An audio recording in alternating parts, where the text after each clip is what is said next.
national champion is clad in big orange. The pitch.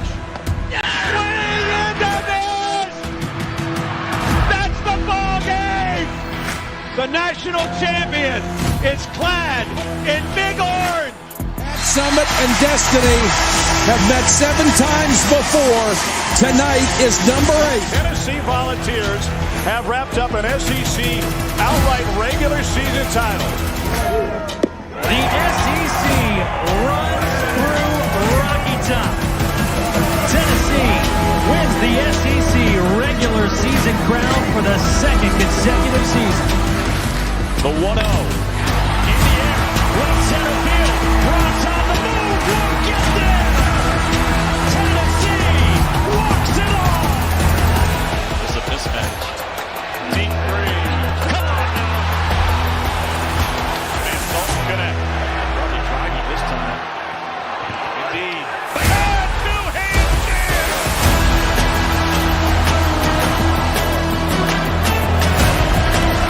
Hooker.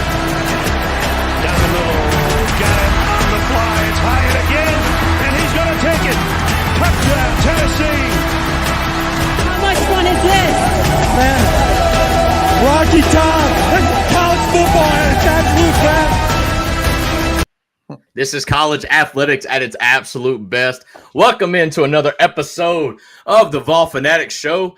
It is the first game of November. My co-host Michael, myself, Skylar. How we doing, brother? How we doing on this Sunday? Hey, we just beat Kentucky, so it's always a good day the day after that. We have now beaten 3 of our rivals with technically 2 to go, but really the main one to go with Georgia. I can't complain about that. How you doing tonight, man? We're doing all right. I'm a little disappointed in a way, but, man, there's some good things to talk about after this game against Kentucky. Obviously, we all wanted a bigger blowout in a way because the style of play. Kentucky's not been playing some good ball. But I tell you what, I feel like Kentucky plays a little bit better against better competition. But that's all I'll say about that, man. We got a lot to get into. We got 4 great segments to talk about. Obviously, we're going to recap the game in segment 1 and segment 2. We got some picks, I guess, or the preview of Mississippi State. Yeah. In segment 2, and then in segment 3, we got our picks. Segment 4, obviously, our favorite segment, upset pick of the week, and Rakin with Jake. He had a good week, I think. If I'm not mistaken. 3-2 once again this week. He has not had a losing record in 7 or 8 weeks of doing this. Yeah, exactly. So yeah, if you've been following and picking along with him, you've made some money so far. Let's see. I can't get it pulled up on my side just because of the setup I've got, but we do have some people in the comments. As Justin tunes in on YouTube, he says, "Hey guys," waving. Of course, guess what's working? Working? Yeah, it's working tonight. So Misty tunes in as well. Says, "Hey." That's what I'm talking about. Of course, Skylar had to put his on there too, saying, "Let's go." Hey, I just wanted to test. It was a testing. You know what I'm saying? Like, yeah, that's right. Just wanted to make sure that we were rocking and rolling, but we are rocking and rolling, and we are not going to go any further without letting you guys know who our presenting show sponsor is, and that is Chris Smith Insurance. As a homeowner, Chris Smith was once let down by an insurance company, so he started his own agency, where instead of feeling like a big company is fighting against you, you'll know that your agent is fighting for you. All insurance is not equal. Trust the Chris Smith Insurance today. Give him a call at 865-272-3387. Not only can he shop around for the best quote for you, but he can also he's also that guy that's there, right? When things go wrong, when you don't know who to call, that's your guy to call. He not only will answer the phone, but he will show up at your doorstep and help you through every part of the claims process. So thank you, Chris, for your continued support. And Michael, man, real quick, I guess just right before we get into this game recap over Kentucky, if you want to let the folks know who our segment 1 sponsor is. Yes, our segment 1 sponsor, it is Optimal Asbestos Services, your trusted environmental consulting firm in Knoxville, Tennessee. State licensed and insured. We specialize in asbestos air quality management for commercial buildings and homes. You can contact Jeff Mull at 865-223-3297 or on the web at optimalasbestosservices.com. And Skylar, we have got a full chat box already as Angela also chimes in. She says, hey, Walker Sumner's in there as well saying, yo, and Ryan Parsons giving us a salute there in the chat box. So appreciate everybody tuning in so far tonight. Dang right. It is popping tonight. Let's get into this game recap. I kind of want to start with Nico. I think he had his best game of the season. He only had one touchdown, but the kid threw for almost 300 yards, arguably should have had 300 yards. It's crazy how it's just like my golf game, right? It's like when one thing's going, the other thing's not. And I tell you what was there is Nico. Nico from start to finish was delivering the ball, putting it in the right location. And for some reason, now the wide receivers can't catch the ball. I don't know what's going on there, but I tell you what, Nico was efficient, quietly efficient at 75% completion rate, 292 yards, a touchdown. Nico had his best game of the day and of the year. And that really excites me because I feel like that's just another little inch closer to having this whole thing click. What say you? Look, that's by the way, the score is not correct. It's 28-18, but that's okay. That's my bad. I tried fixing it earlier, so no, it's fine, bro. Yep. But yeah, that's been the question mark that we have that we've been asking all year is, can Nico up his game to that next level? And he seemed comfortable from start to finish in this game, which is something we haven't seen since the Kent State game, but that was Kent State. Same thing with UT Chat. That was UT Chat. Even the NC State game, at times, he didn't seem fully comfortable. This is the first time he seemed comfortable in the pocket the entire season, and we saw what he can do. I mean, he was putting the ball right where it needed to be. I can't think but maybe one throw the entire night that he wasn't on target with it. It was either a good defensive play. It was when he was rushed and he kind of, I was going to say, I know exactly what Pat you're talking about too.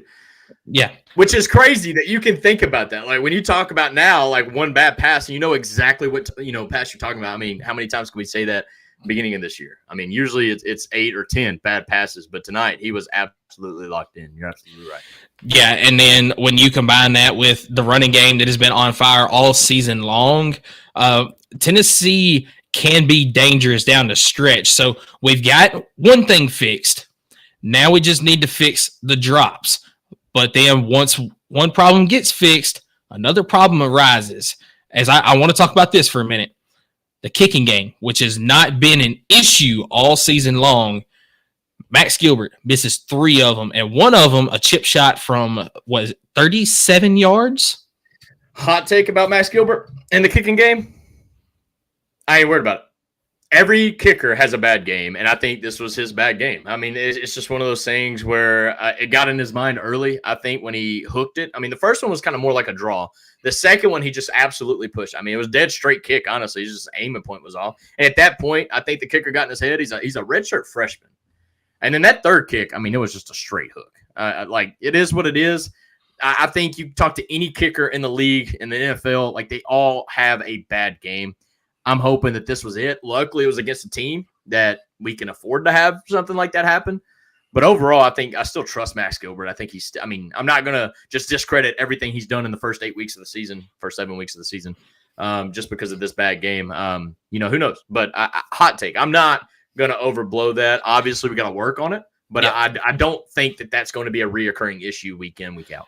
Yeah, I agree with you. But, it is something that you kind of want to look at and be like, might need to be concerned about it a little bit, but sure. It's not something that I'm just jumping off the cliff about, hey, this is an issue that cannot be fixed. We're going to fail because of this. So, no, I completely agree with you. It's not really something that I'm just going to, write home about. But it's something to be concerned about. But, man, defense, once again, you gave up more yards than you really needed to in that first quarter. I mean, Kentucky just came out and punched you in the mouth. But I give them credit. I feel like it wasn't as much Tennessee's defense as it was Kentucky knew what they wanted to do coming into the game. Kentucky had 158 yards in the first quarter, and look what they did from there.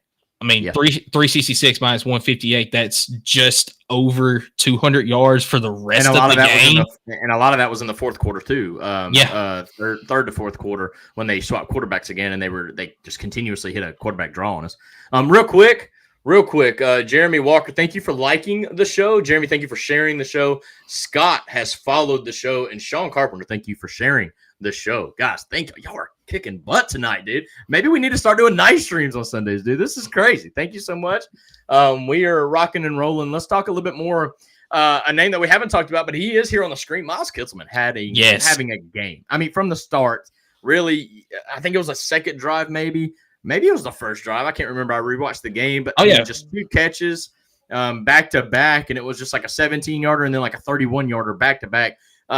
We talked about it the week before. Getting your tight ends back into the game plan, and that's exactly what they did in this game. And you've seen it pay dividends for this offense.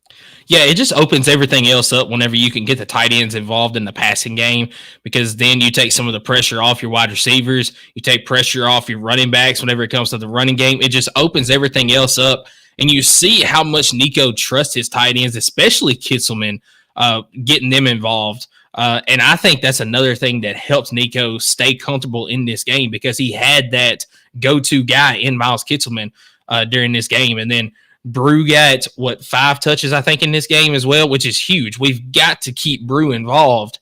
But I want to talk just a minute about some of the bad areas in the passing game. All right, let's shoot. So first quarter, I believe it was the second drive of the game, you had Chris Brazzell had his guy beat. Nico put the ball on a dime. And granted, Brazzell did have to lay out for it, made what looked like a fantastic catch, and then the ground forced it out. But it's one that you've seen him make more difficult catches than that. That's one you got to bring in. I don't know that he had to lay out. It was almost like he just fell. The ball was just such in his breadbasket that he just kind of fell forward. Why? Just keep running. If anything, extend your arms, but stay up, because then you don't have to battle the ground. That's the problem. Is he had the ball and then the ground caused him to, not catch and secure that throughout the fall. Why fall there? I mean, that ball was on the money. I do not feel like he had to dive forward. I don't really think he dove anyways. But it's frustrating. But again, those are fixable because that's within. It's not like the other team is keeping us out of the end zone. It's really ourselves. I mean, the fumble on the third drive of the game. I mean, dude, the first quarter was like, man, we just can't score in the first half. It kept going in my mind. I'm like, it doesn't matter how good we are. I mean, we moved the ball. We probably had over 100 yards in the first quarter, probably in the first 2 drives alone, but just couldn't come up with points. Obviously, against a team like Kentucky, you can learn from that. But you got a big one coming up in a couple weeks, and you're going to have to take every advantage of every opportunity of getting on the plus side territory. You can't afford to get down there and stall, right? We need 7. And you can't expect, right? It's a great thing. Once again, your defense keeping a team underneath 20 points, which that's happened every game this season so far.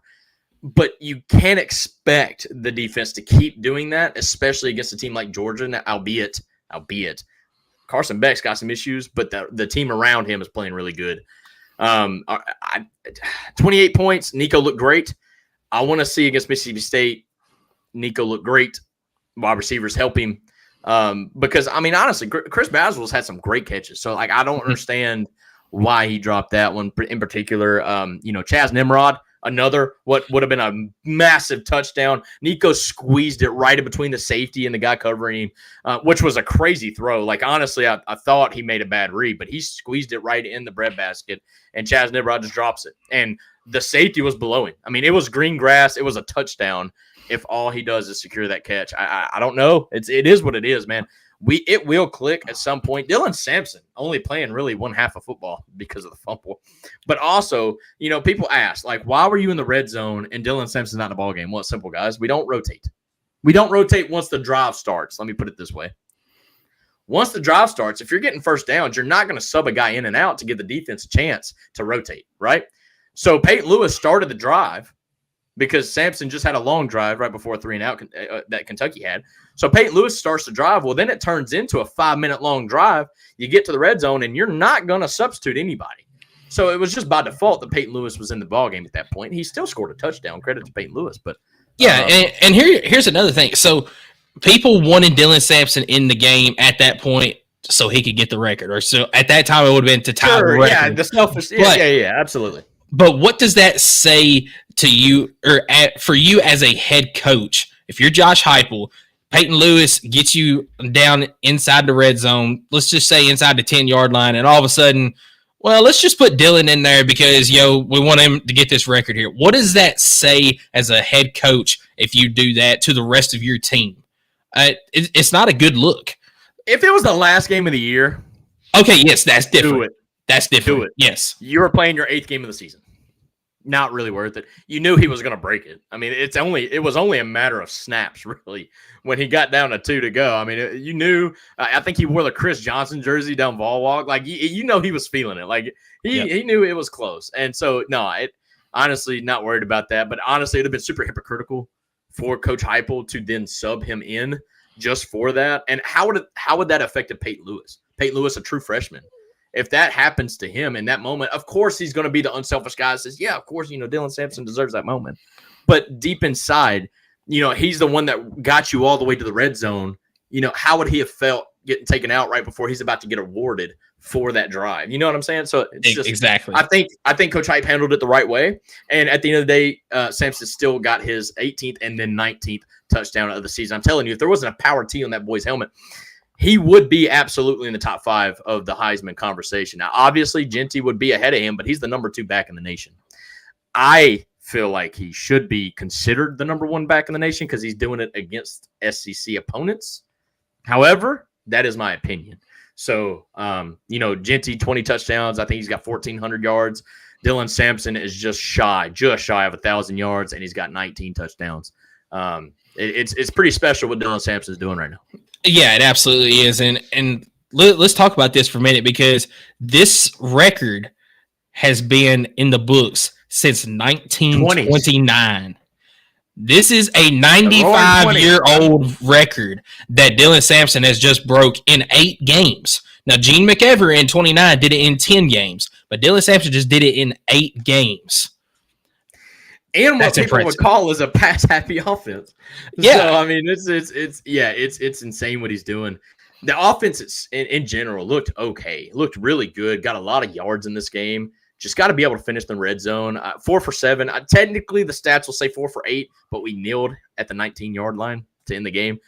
I don't really count that. So 4 for 7, you get points, and then you miss 3 field goals. Obviously, that stings a little bit. Yeah, but what's frustrating is, I mean, obviously you win the game. Great. It's 28-18. I'm not going to complain about a win, but what's frustrating is when you go back and watch the game and you look at the stat book again, Tennessee should have won this game probably 50-18, if that. I mean, you left. And you can say that about a lot of games, though. So, I mean, it is what it is at this point. But this one especially, because you had the Brazel catch in the end zone that resulted in no points on that drive.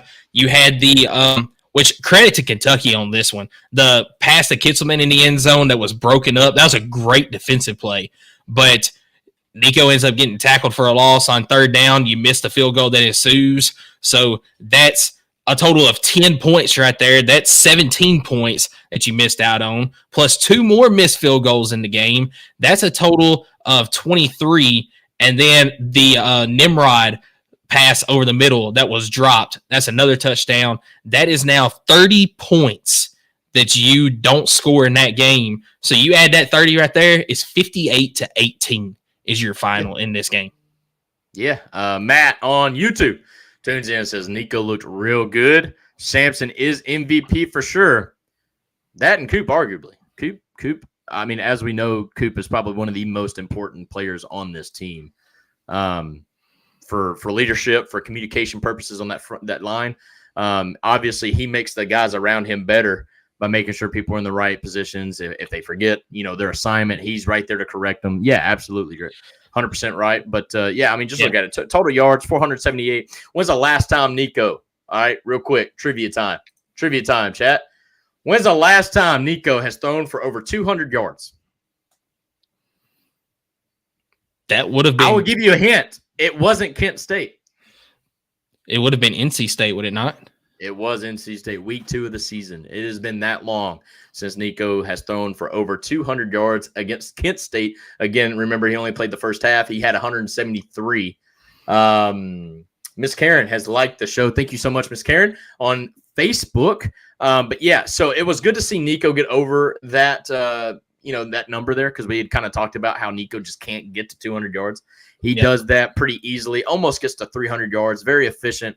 You got anything else? I do actually want to say this: the defense. Let's talk about the defense. That's exactly what I was going to say. Let's talk about the defense some, because we spent all this time talking offense. Fair enough. Look, they actually, in my opinion, did not play that well. But man, they made some really key plays when they needed to. All right, like Willie Brooks, Willie B, dog, my guy. I mean, why did we get caught down right there? I don't know. We're gonna have some come to Jesus meeting about that. But like, boy, 3 interceptions on the year. Dang should have had 2 pick sixes. I mean, Boo Carter, if you've seen the play. Boo Carter went in to toss it back. To go outside. Well, not even pass it back, but to run to the outside where he cut it back to the inside and he got caught down. But no, that was a funny moment to see. But no, Willie B getting another interception. Read that so perfectly, right? You knew he had the flat there when you rewatched that play from the all-22 perspective. The moment he broke for the out route, Willie B is just all over it. You're playing a guy that had literally only passed the ball like 5 times prior to facing you guys. So you knew that any type of passes wouldn't really be a decision-make pass. It would be like a pre-planned hot route. And Willie B just picked it off, read it perfectly. That was a great play there. Obviously, tip drill interception for, was it Christian Harrison? Tarrantine. Andre Tarrantine? Yeah, Tarrantine. But Christian Harrison did a fantastic job of getting in the passing lane and making Vandegrift have to kind of alter his pass some, which resulted in the tip drill Tarrantine interception. Now, the unfortunate thing about that one is it ended in 0 points as we fumbled it right back to him. But that strip sack, that was monumental. It was. That was a great play. Who was it on the edge? That was Joshua Josephs, man. Was it Joshua Josephs? I didn't know if it was him or Eason. Yeah. Yeah, he just came off the edge and knocked that ball out, and Tennessee fell on it. Just a baller of a play. I mean, our defensive line ate tonight. You just completely, Kentucky prided themselves on the big blue ball, but man, their offensive line has struggled the last 3 seasons at least. I don't know. It's funny. It's like always you talked about is Mark Stoops needing a quarterback, and then he's gone and gotten some decent quarterbacks and just not been able to protect them for any reason. So defense 8, secondary. Honestly, I don't want to even pick on Gerard McCoy because there were some plays made on him, but man, he was in great position. They just threw some dots, dude. Like, I mean, there's nothing really you can do about that. Oh, and that catch in the end zone that dude made on him, man, that was impressive. I'm not mad at Gerard McCoy for that coverage, dude. No. Like, that's a great play by Kentucky, and we put ourselves in that position to allow them to have that chance. So, I mean, just moving forward, we got to do better, making sure that doesn't happen. Giving up 300 yards to Kentucky kind of stings, but a lot of that was in the first quarter, man. I mean, we just got to clean it up. Be ready to play next time. I mean, you're wearing dark mode. I was a little, I guess, disheartened by the way we came out just because, all the hype around, especially the bye week, how we came out of the first bye week. The second bye week, I was thinking that maybe we would have some fire runners, and honestly, we came out a little flat. So just luckily, there's no more bye weeks. Yeah. So, and also, I'll probably catch some flack because I have been adamant since before the season started that Tennessee was going to win this game. And this past week, I said Tennessee is going to dominate this game. They didn't, but you know what? They should have. And if you go back and look at it, Tennessee really did dominate the game overall. Now, Kentucky hung in there. And Tennessee had some plays that didn't go their way, or they didn't execute on plays that would have resulted in them dominating. So I'm not going to back off of that statement because Tennessee was a better team and they should have dominated the game, but the scoreboard doesn't show that. Yeah, right on. Special teams, punting coverage looked a little bit better. Obviously, Matt Skilbert will work on that. Do you have any closing remarks? Oh, I got a question for you. Another trivia. All right, let's hear it. What was your play of the game? Ooh, and play of the game. And I will give you one hint from me as far as my play of the game. Not a touchdown, not a turnover. What was your play of the game? Chat, buzz in. We got several folks on the YouTube, several folks on Facebook. Play of the game. Play of the game. I'll let Michael answer. We'll see if we get any comments in, and then I'll answer mine. Jacob on YouTube says, "That's my golfing buddy." And player of the game was Will Brooks. Play of the game. Play of the game. Yeah. Will Brooks, INT. I'll give him that.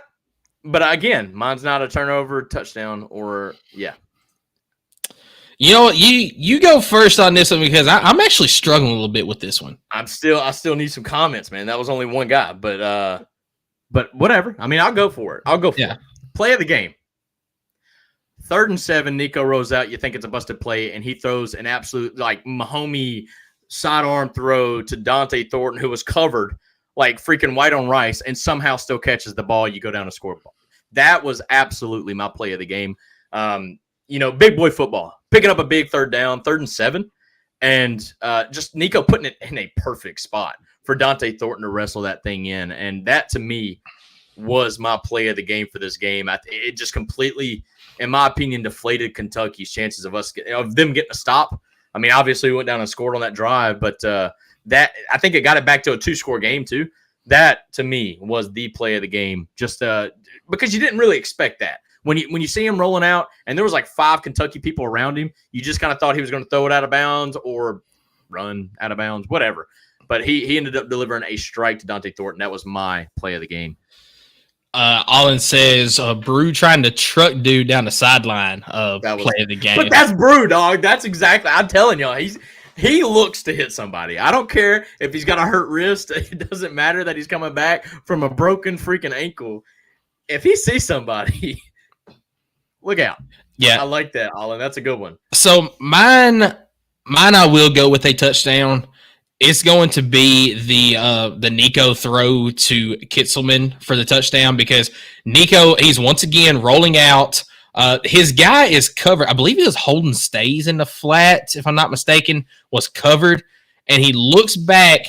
Kitzelman breaks off his route, turns around, and Nico sees him right as he breaks and throws across his body to the middle of the end zone for a touchdown. And that one did put Tennessee back up by 2 scores. Absolutely. Jacob says, have you talked about how effective Nico is on the ground? I think he converted so many short runs, Manning could never. LOL. Yeah, that's a good joke because Manning. Actually, Manning could because nobody expected him to keep the ball. Let's talk about that for a second because maybe he sees something. But honestly, I don't feel like they're using Nico or utilizing Nico the way they could have been or could be. But I think they're saving it. I think they're holding him back. And who knows? Maybe they're holding him back for Georgia, or maybe they feel like they're comfortable enough. Even if they lose against Georgia, they have a really good shot of still making the playoff, and maybe just unleashing him like they did against Iowa. I mean, Iowa. How many quarterback draws did we see against Iowa that we just haven't seen in this style of offense this year at all? I mean, just not there. I'm going to disagree with all of that and say it is because you look at what's behind Nico and you want to try to keep him from getting hurt as much as you can. Are you trying to win a championship though? Because at this point we're at the end of the season, dog. I mean, it's not like you gotta hold him back. I mean, but if you want to win a championship, you're not going to do it with Gaston Moore or Jake Merklinger at quarterback. If you're going to win a championship, it's going to be with Nico at quarterback at this moment. Neither one of those can come in and win you a championship. They might can win you a game or two, but they're not going to win you a championship. I agree with that. But if I lose, I'd rather know that I lost trying everything we could to win rather than. I agree with that as well. But I think there's a fine line you got to stick to there. Sure. Matt comes in on the YouTube, says, this was a great play. This was actually a really good play. Sampson pulling off 2 spin moves to gain about 15, 20 yards. That was a great play. That was an awesome play. And honestly, that would be one of those highlight plays where if he could get some sort of a Heisman push, that play would be in it 100%. Because that was, and I think that may be another thing is Sampson does all this production, but it's not flashy, right? Like, and that play alone was pretty flashy.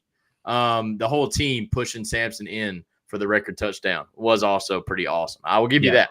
I'll give you that. But I think the play of the game for me, again, the play of the game was that 3rd and 7 pickup, which allowed our offense to stay on the field, chew up more clock, and then go back. And we got a touchdown in that drive. So, all right, let's wrap up this recap. You got anything else you want to wrap up with? I mean, you took care of business against little brother. So it's always a good day when that happens. I love Kentucky fans. We talked all year about this game. all year about this. And honestly, yes, we kept them close, but I wasn't even scared, dude. I literally from start to finish, I'm like, man, we suck, but we're gonna win. That was my attitude the entire time.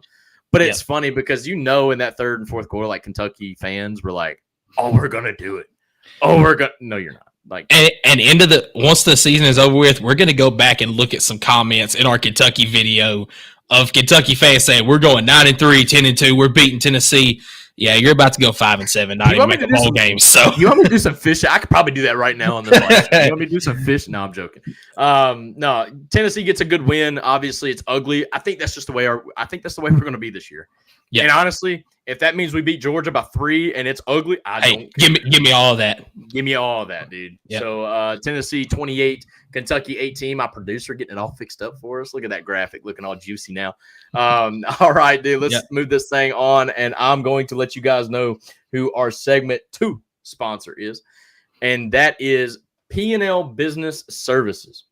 We know firsthand that getting your monthly reporting, invoicing, bill paid, taxes, and other essential business services right is critical.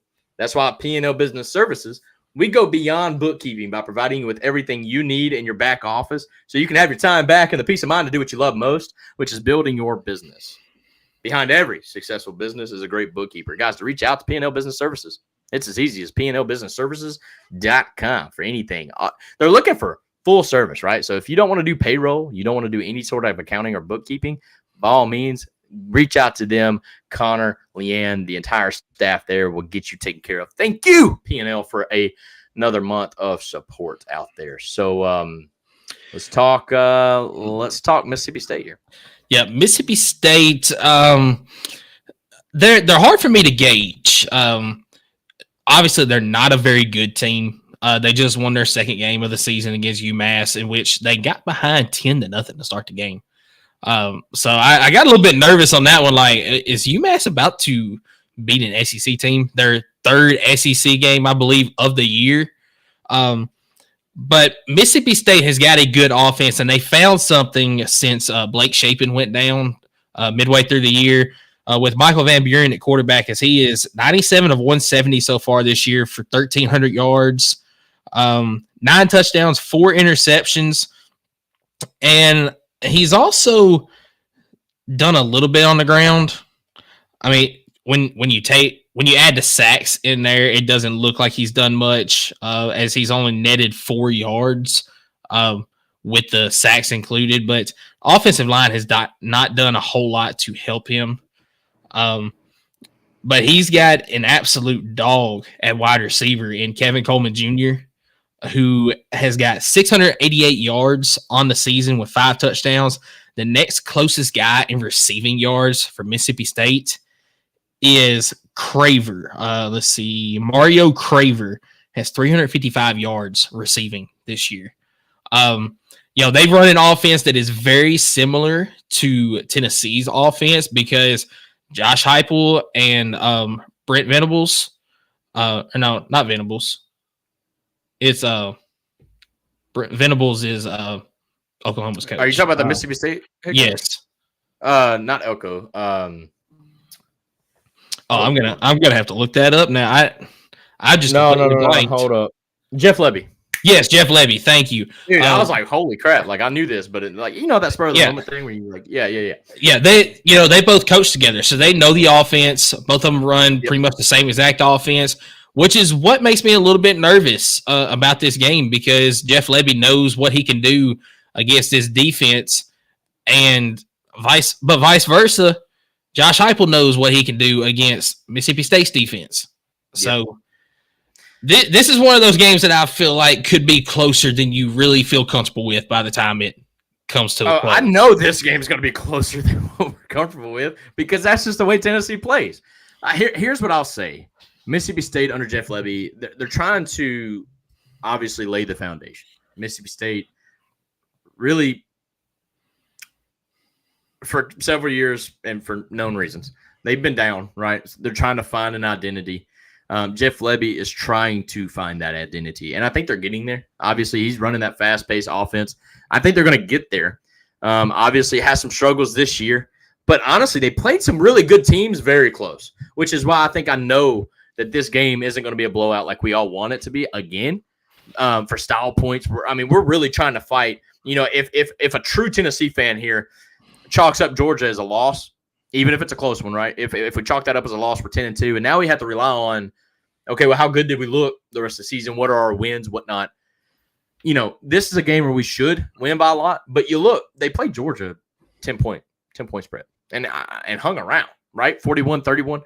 They played A&M 34-24, 10-point game. Obviously, they got blown out the water by Arkansas. Not a good game where they didn't show up. I mean, Texas, they played Texas. If you remember that game, obviously the final score 35-13. They played Texas tight for like entire half, maybe even 3 quarters. I had to go back and look. I think 3 quarters of ball, they were right there on Texas's tail within 2 scores, if not 1 score, that entire game. And kind of same thing with Florida. They cut it down to either a 3-point lead or a touchdown ball game, like midway through the third quarter.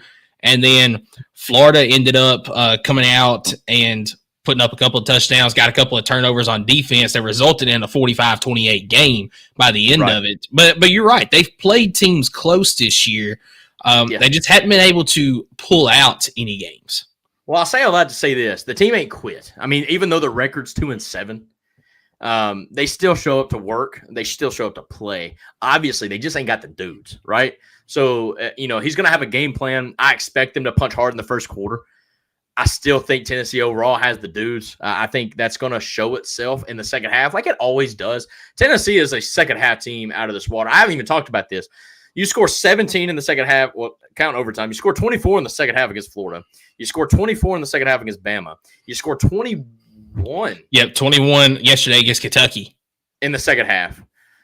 I mean, it's just one of those things where, I want to be winning at halftime for the first time in like 2 months.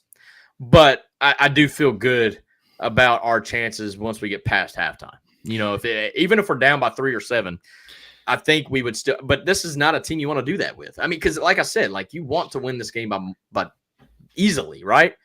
You're at home. You only got 2 home games left, and really only 1 in conference. So. Well, I mean, technically we got 3 home games left because of Vanderbilt. All right. Stop picking on Vandy, bro. They're 6-3. All right. You want to know what I'm proud of Vandy boys for? You want to know why I'm seriously proud? Everybody watching TikTok, YouTube, Facebook. You want to know why I'm proud of Vanderbilt? Let's hear it. They won 6 games. They're bowl eligible, which is insane considering we thought they were winning 2 games this year. But on one hand, you got Missouri on their 6th win making T-shirts saying bowl eligible, going bowling. I haven't heard Vanderbilt talk 1 bit about it. They haven't. Clark Lee has got those boys fired up and ready to play. And for a program that is built like that would be excusable for him to print out T-shirts and celebrate that they're going to a bowl. And they ain't talked about it. I haven't seen the first thing from their athletic department saying, and I'm sure they have. Like if I did my research, I'm sure they would have. But like, still, it's not like they're pumping the fact that they're bowl eligible for the first time in, Lord knows, 2050, 20. It's been a while. Yeah, it's been a little bit. A while. But you got Missouri who won 11 games last year, excited because they won 6 games this year. I'm proud of Vanderbilt for that, like handling it the right way. Because honestly, if it was Tennessee, we've been there. We got excited when we got 6 wins. So I mean, I'm very proud of Vanderbilt for that. But no, I'm serious. Vanderbilt's a good team, man. Pavia makes that team click, and definitely don't need to overlook them at the end of the year. But this is about Mississippi State. Obviously, Michael Van Buren has done something to really click on that offense. I just don't know if it's enough. I don't know if they've got enough on the defense to tame. At the end of the day, I feel like Dylan Sampson should have a day. Like if the worst comes to worst, Nico just can't find a receiver open.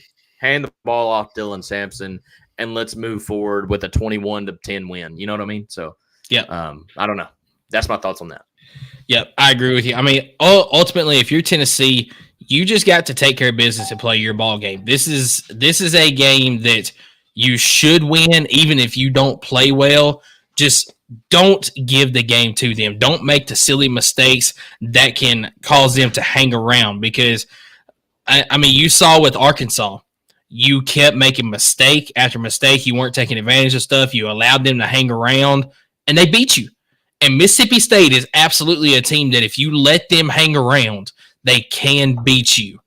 Now, it would take a lot. we talk about, and I'll ask you the question. What does Mississippi State have to do to win this game? Because it is a lot, but it is out there. It's actually an easier answer than maybe you were hoping for, because it's something that could happen, and that's force turnovers, but then capitalize on them, right? Yep. Get Dylan Sampson a fumble, which for some reason the last 2 weeks he's been prone to do that. Pick off Nico if he gets pass happy. I don't think we should, but he's a redshirt freshman. He could make that mistake, and he has made those mistakes. Special teams. Make a couple plays on special teams. Obviously, you got to steal possessions if you want. Because they're going to be a double-digit underdog, probably good 15, 16, 17-point underdog. You got to steal possessions. I think that's how they get it done. And that's what I was going to tell you. Like, one of my keys to the game is, for Tennessee, clean it up. I don't want to see a turnover in this next game, man. I don't want to see any really serious tackles for losses, because honestly, I'm going to credit Kentucky here. They had a fair amount of tackles for loss against us, which was kind of scary. Dylan Sampson, the running backs, every now and again, just complete no gain, if not a loss of yards. So for Tennessee, for Mississippi State, right, turnovers, special teams, make those plays, and then you just got to hope and pray that you can get enough stops on defense.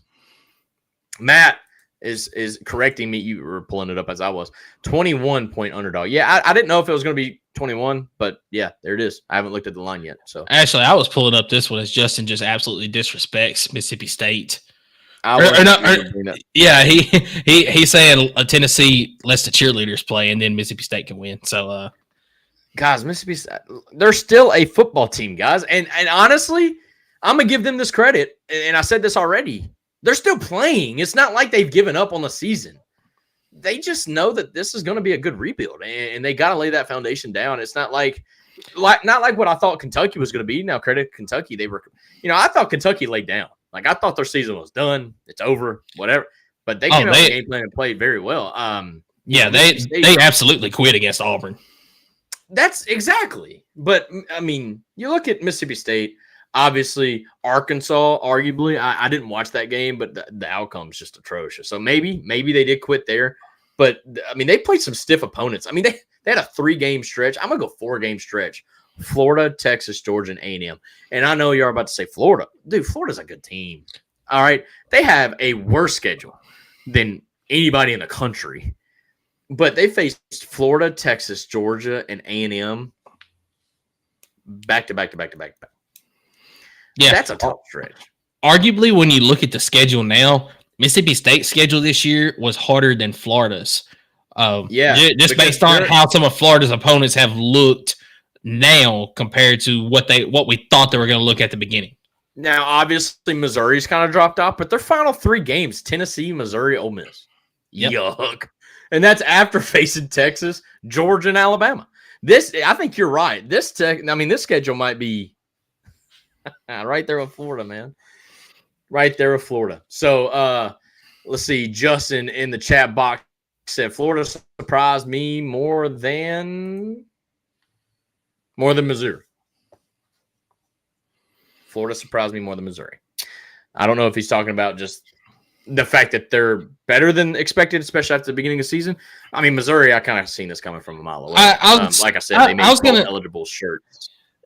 Yeah, I was going to say, I think Missouri surprised me a little bit more than Florida, because I could see a path to Florida being more competitive than what we originally thought at the beginning of the season. But Missouri, I still picked them to go 11-1 based off of the schedule that they had this year. It just looked favorable. But Missouri, they're down, man. It was a one-hit wonder last year. They're not very good. But if you had the quarterback, Missouri had the quarterback, they'd be really good. 34-0 against Alabama, who is not the old Alabama. Let's be honest. No. Yep. It's all good, dude. Mississippi State, any keys to the game here before we wrap up this preview, this game preview? Obviously, it's a game. It's a night game, ESPN, 7 o'clock. Another night game for all the folks that want to cry about it. Sorry about it. It's a nationally televised game. It's great for recruiting.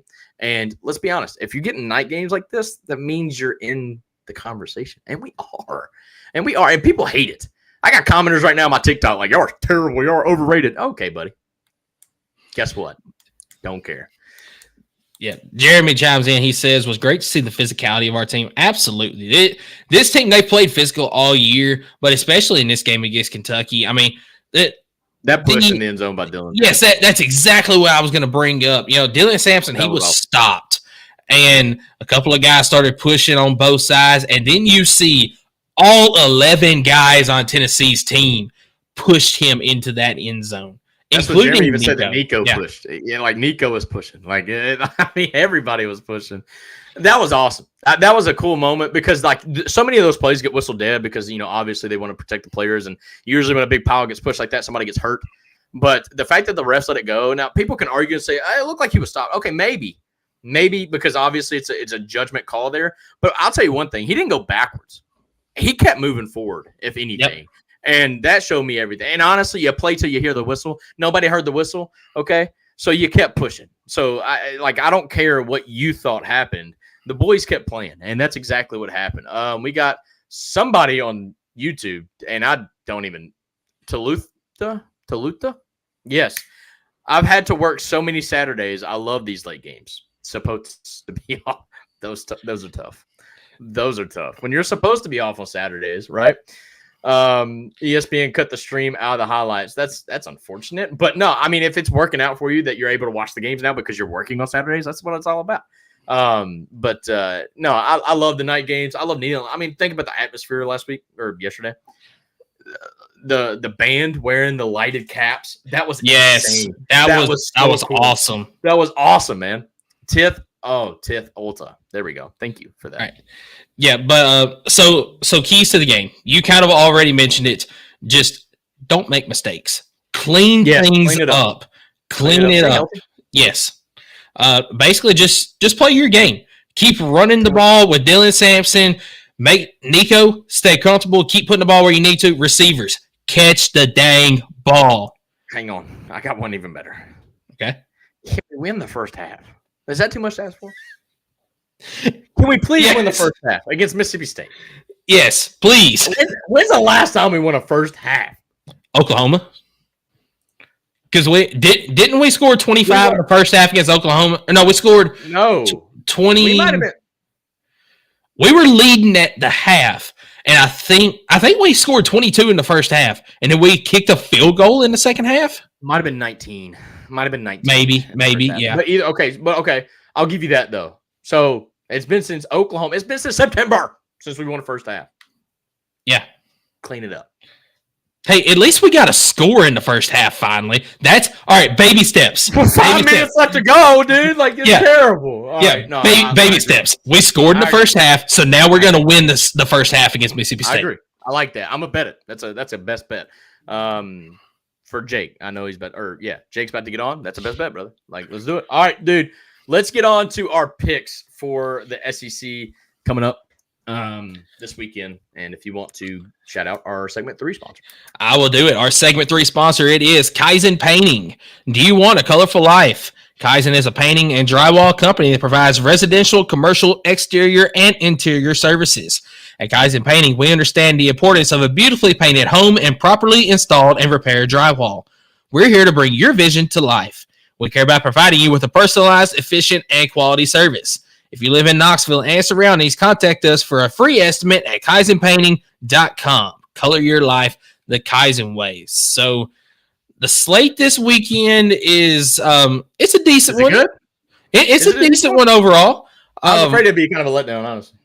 So there's a couple of good games. Actually, this might be the best overall slate that I've seen in a couple of weeks as far as teams that the game could go either way. So not necessarily heavy hitters, but as far as matchups, could be a really good weekend.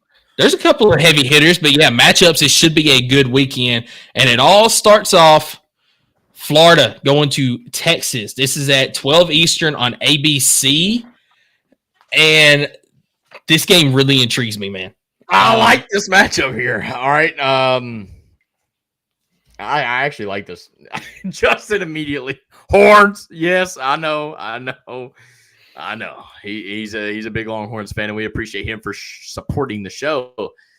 However, I just think maybe Florida's a little bit too banged up on this one. I loved how they were looking with DJ Lagway. I think they had a spark. Texas, their defense is really good to help support, even if their offense is kind of slacking. Texas can't lose this one at home against Florida. They could be overlooking Florida, though, which is a very real thing to do. Every team's kind of done it. I'm going to stick with Texas here, but only because I have no idea where DJ Lagway is on that hamstring that I believe could be a more significant injury than we had, thought. So I'm going to take Texas, and solely because I trust their offense a little bit more than Florida's right now.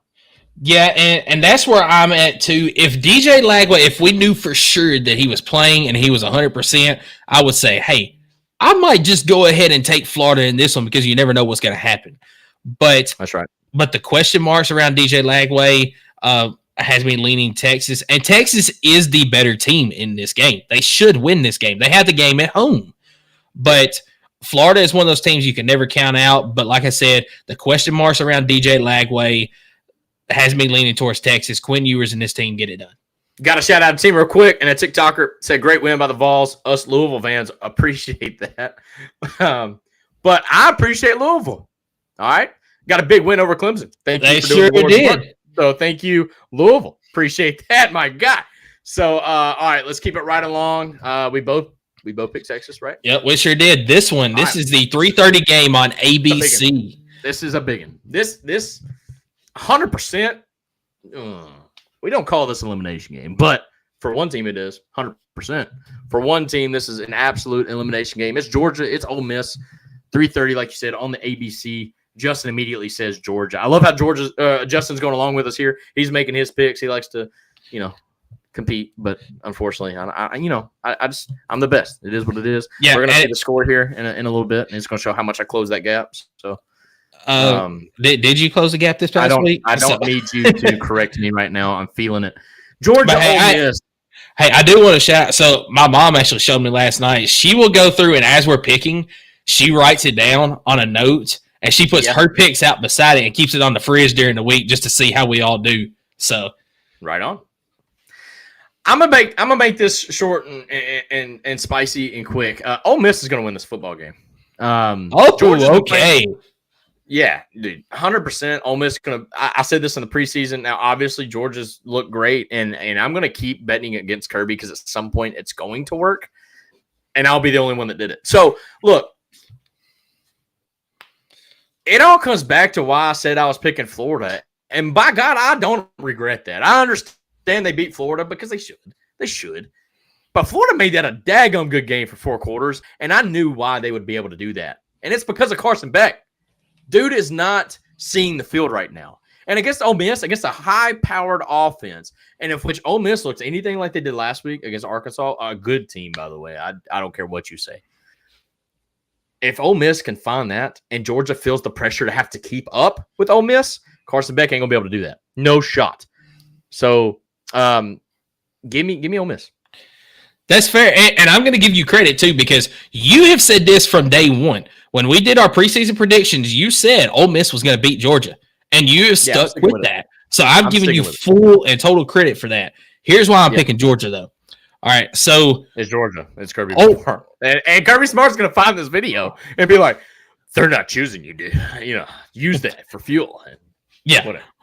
Yeah, because that's what he does. He goes through and finds something. But no, I could go with the reasoning that is Kirby Smart, and I mean, that's all I would need to say. But Ole Miss this year has not looked like we thought that they would at the beginning of the season, like they should have looked all season until yesterday against Arkansas. What team has looked like we thought they would, though? That's fair. That is fair because really no team has. Nobody has lived up to that expectation.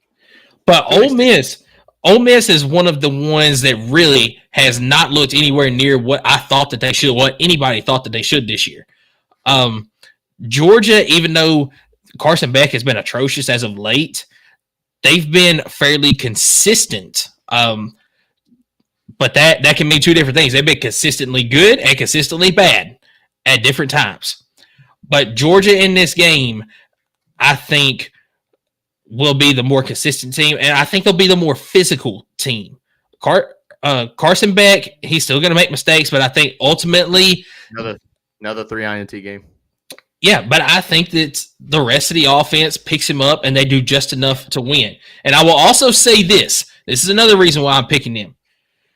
We want Georgia to win this game and come into the Tennessee game a little bit banged up because that would only help Tennessee. I think if Ole Miss wins this game, then we can chalk up the Tennessee game following that as a loss because I think Kirby is going to have those boys ready to play coming off of a loss. As a Tennessee fan, we really don't want Ole Miss to win. We don't want Georgia being pissed off right before we go into Athens. Like, that is the last thing we want. But I'm being serious. I think Georgia having a back-to-back stretch right here with Ole Miss and Tennessee, Ole Miss, man, it looked like, that moment that we're waiting on our offense to click. I felt like Ole Miss's moment was last week or yesterday. I mean, they just looked so good. I mean, just home run after home run, deep ball. Jackson Dart looked good. And like I said, if they can get any type of that, I'm not saying they're scoring 50, but if they can score 35 against Georgia and force Georgia to feel like they have to keep up, I mean, I just don't trust Carson Beck to do that. Not right now. No shot. I trust the rest of that team 100%, and I do trust Kirby Smart over Lane Kiffin 100%. But I just think maybe Ole Miss has something cooking. Lane Kiffin couldn't win against Alabama. Does that narrative change, and maybe he can win against Georgia? Who knows? We'll see.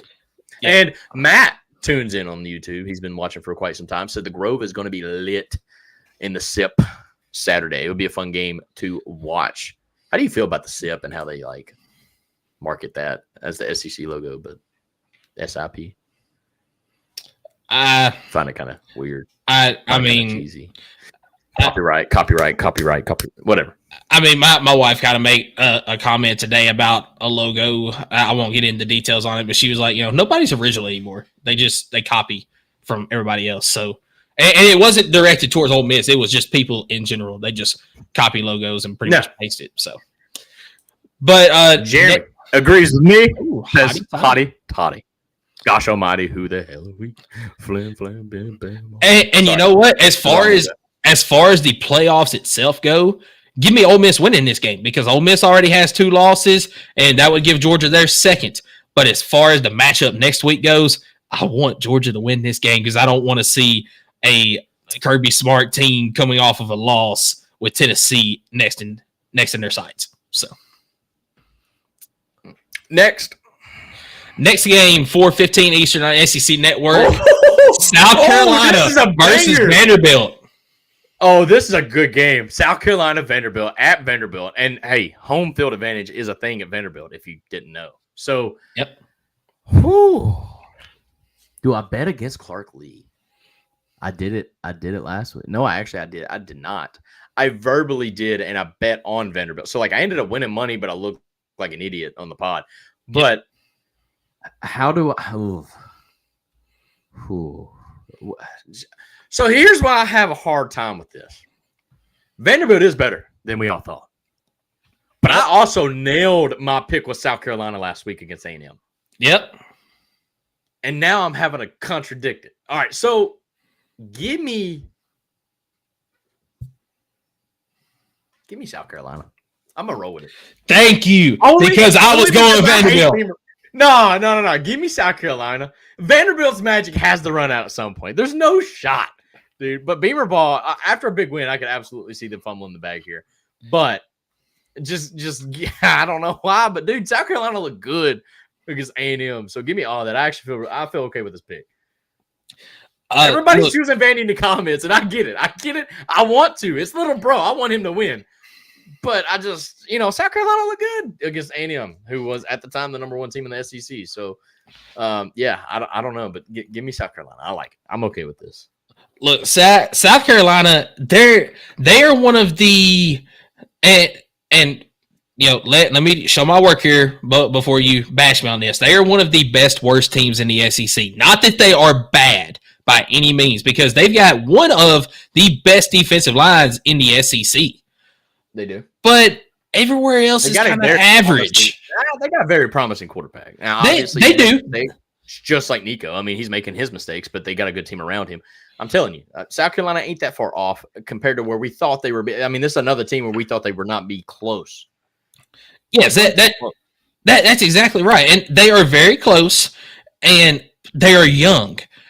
So this year's team, they've shown flashes that they can be really good. The LSU game, a game that they really should have won. The Texas A&M game this past week that they really just dominated in for the most part. They have shown flashes that they've also shown flashes where they just have not looked very good as well.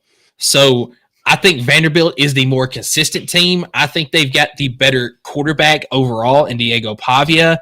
I think they've got the better coach in Clark Lee because, look, Clark Lee, he looked himself in the mirror in the offseason, and he said, I can't keep coaching the way that I am. I was listening to 104.5 this past week, and they were talking. Clark Lee is a coach that he wants to build young men for the future outside of football as well as inside of football. But that goes over a 3 to 4 year span. That means all of your guys have to stick around at that time. This is a new age in college football where you never know who you're going to have year in and year out.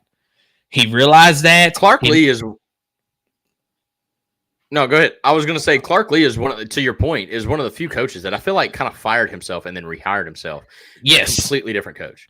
Yeah. So he re-geared his mind on what was the top priority for his program and then completely bought into it. So like you mentioned, he was where, his big thing when he first got to Vanderbilt was, leading great men, right? Becoming a great person off the field as well as being on the now, literally in the offseason, it's winning. We're making moves to win. I do not care how. And it's working. It's crazy how it's working. And we all know that winning cures all. So even if you did have any type of issues with like maybe some decision makers or Kirby Smart and, traffic tickets and violations in court, whatnot. If you win, we see what happens in the room. Like obviously everybody gets along. So Clark Lee is benefiting from making those moves because he's also winning and it's working. I think it's genius and it's crazy how he's been able to just completely flip his brain on how he felt like he needed to lead this team. Yeah, and that's exactly what I was going to say about all of that. And also, before we move on, this is a complete and total long shot. But the way this stuff has happened this year, it could very well happen. Vanderbilt has a shot to make the SEC title game. Whoa! Look. Yeah, they do. Like you ain't wrong. Like I said, it's not gonna happen. A lot of things have to go right. Vanderbilt has to win out for one. Tennessee has to beat Georgia. And if that happens, Vanderbilt's in the SEC title game. Tall task, but it can happen. So you're telling me mathematically there is a chance Vanderbilt can win the SEC? Yes, they absolutely can. Going into the second week in November, that is crazy to say, but it's not going to happen. No shot. No, it's not. Turns lemons into lemonade, says Matt on YouTube. Thank you, Matt. Dude, thank you so much for watching. He's been watching here pretty much the entire show. What's the next game on the docket? Because that's next game. But you're choosing Vanderbilt, right? I am choosing Vanderbilt in that game. So I like that. That's a game for me to make up right there. Yep. Next game, it is the boys facing off against Mississippi State. This is at 7 Eastern on ESPN. Not gonna spend a lot of time on this. You know it's the boys. Especially if we could just play the second half. Give me the boys by covering. Give me the boys to cover if all we had to worry about was the final 30 minutes. Unfortunately, we do have to play that first 30. And it could be a top ball game going into halftime. 0-0. I was going to say Tennessee wins this game, but until they show me that we can win the first half, I'm not taking Tennessee to cover. It's going to make it. If the over-under's 50, slam the under, okay? Yes. I cannot believe I'm saying that with Tennessee, but slam it, dude. Like, it's insane. But Tennessee. Everybody in the chat box is choosing Tennessee, so I think we all in agreement here. Yeah, Tennessee wins the game, but I'm not picking them to cover in this game. So, next game, this is another really good matchup. Alabama versus LSU at 7:30 Eastern on ABC. Bro, what was you talking about? This is a banger of a weekend, dog. You're telling me that we should have a cupcake, but everybody else is like freaking playing for their lives, dude. Like Alabama, LSU. I don't know where to go with this. I tell you what, I'm taking Alabama. I can't fathom them having a third loss right now, at least. And I don't like Brian Kelly. And that's exactly why I chose A&M against LSU. And that's exactly why I'm going to choose Bama against LSU. That's a fair take. I am going to choose. Not agree with me. Well, I'm going to agree with Justin on this one. I'm going to take LSU. They get the game at home. It is a night game. But I also have overrated. Need to play better. I also have question mark. I won't disagree with that, but we can also be told that we're biased. But we have also had people. We also have had people around the nation say Neyland is the best environment, and that includes Baker Mayfield said it, and he's the cockiest player in all of college football. Look, one of the guys we'd like to listen to, Josh Pate, he said Tennessee is without a doubt the best environment he has ever been to. So, and he said it for several years in a row, so it's not like a one-off. It wasn't. It wasn't like just because we played Alabama in 22, it made it the best. No, he's been there several times now, and he still stands by that. So, yeah, I agree with you. Yeah, but I am going to take LSU, even though I have question marks about Brian Kelly. I do like Nussmeier. I don't trust all the guys he's got around him. I don't trust that defense very well, but I've got big question marks about Alabama. I mean, you had a get-right game against Missouri, but how good is that going to do for you going forward? You're not very consistent, man. So I don't know in this game. This is an elimination game for the playoffs. Both of these teams have 2 losses. Oh, 100%. They both hypothetically have a chance to get in, but whichever team loses, they will be out of the playoff race at this point. So huge game. I will take LSU. Yeah, what I like about this game is like the goal is to be top 3 in the SEC for a guaranteed spot, right? And what this game does is it eliminates one of those teams from being one of the top 3, and that's what I love about this game. But Matt tunes in and says all depends on how much Milroe sucks. Isn't that crazy? All right, hear me out. Isn't that crazy how we were actually thinking this kid could be a Heisman level quarterback after Georgia? And my oh my, has he really went downhill since then? Woo. Obviously played decent against Missouri, but I still think he is not looking great. It is crazy the downfall that he has had this season. Anyways, I like this one. I like this. So we're splitting hairs again. Yep. The only this game, is gonna be a good weekend on the show, bro. Like this is gonna be a good week. I'm telling you, somebody gonna look good, somebody gonna look bad, or we split the difference, which I doubt that's gonna happen. Yeah, look, the only 2 games we've picked the same so far was we both picked Texas, we both picked Tennessee. So let's see what this last game looks like. Might have to change that Texas. I mean, Florida. I might have to change him. No, I'm joking. All right, let's go. Let's keep it rolling. Last game of the day. It is OU versus Missouri. This is at 7:45 Eastern on SEC Network. This is a game that I know who I'm taking. It looked a lot better at the beginning of the season than it does now, but these two teams are pretty evenly matched, if you ask me. Are we on speaking terms with Skeeter still? I haven't spoke to him in a while, but I mean we're not on bad terms. We're about to be because Oklahoma's going to win this football game. So yeah, sorry, Skeeter. Jackson Arnold should have never been benched. I stand by that. Should have never been benched. He faced the number 1 defense. He faced the number 1 defense in his 3rd or 4th ever start. Maybe 5th start.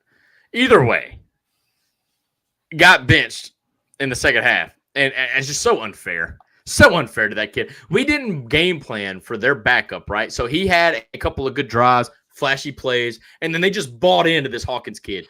I'm not taking anything away from Hawkins, but I'm saying it's easy to look good when a team just did not prepare for you at all. And then you see what happens when teams started preparing for that, right? And I just felt like it was so unfair to Jackson Arnold. I think this kid's going to come back in. Brady Cook, still don't know the health of Brady Cook here.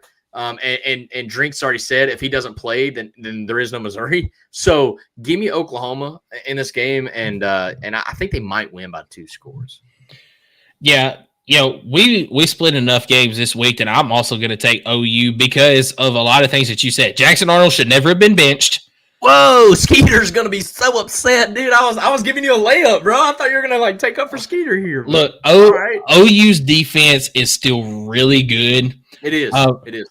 Missouri, you mentioned it. If Brady Cook doesn't play, then who do they have to get the ball to their playmakers in Luther Burden and Theo Wees and that crew right there? Missouri's defense is not very good either this year. Of course, lost their defensive coordinator to LSU over the offseason. Also lost a lot of guys on defense to the draft last year, and it just hadn't looked good so far this year. So I'm also going to take Oklahoma to go on the road and get a win against Missouri in this game. All right. Well, I thought I was going to get one right there, but all right. No worries. It's fine. It's fine. It's whatever. Like I said, we split enough games this week. The last one? Yeah, this was the last one. Dude, so this is cinema. This might be one of the best weeks in college football. It could be, especially Georgia, as far as the SEC goes. No. Georgia, Ole Miss. Yeah, that's all I care about. Georgia, Ole Miss, because Indiana, I think, plays a good team too. Michigan, maybe. I don't know. You got Georgia, Ole Miss. You got Texas, Florida, which I think is a sneaky good game. LSU, Alabama. Oklahoma, Missouri is a good game. Obviously, it's not going to move the needle for national. Hot take: South Carolina, Vanderbilt is the best game of the weekend. Vanderbilt. I was thinking of that one too. Vanderbilt, South Carolina is a really good game, and that will move the needle, I think, for some.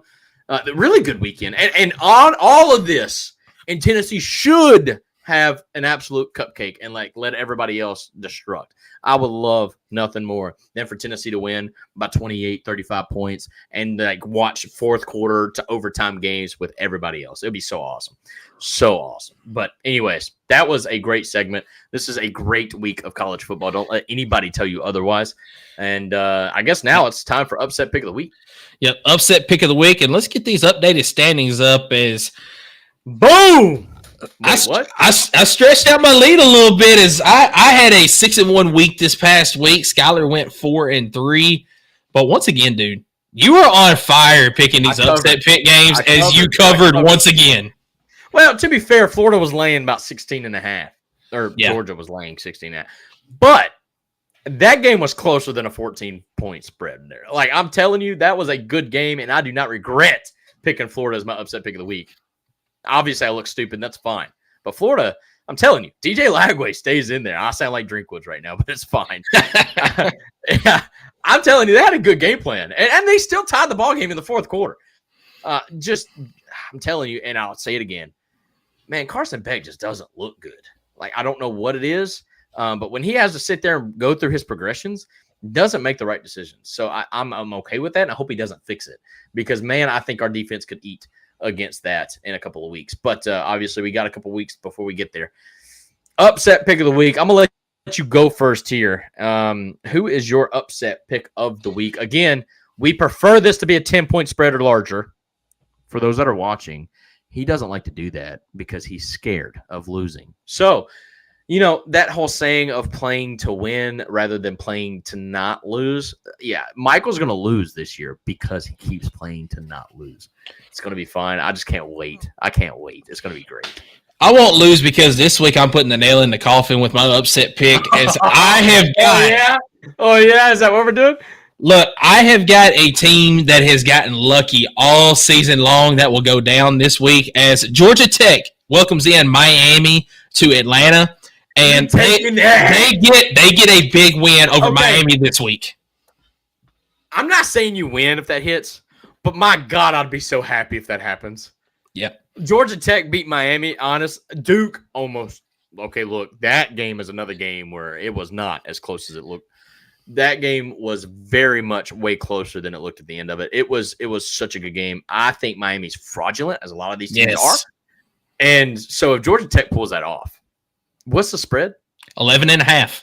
Oh, and you're going for a big one. I'm so proud of you. I don't take back what I said, but I'm so proud of you. All right, help me out here because I think I'm picking Indiana over somebody.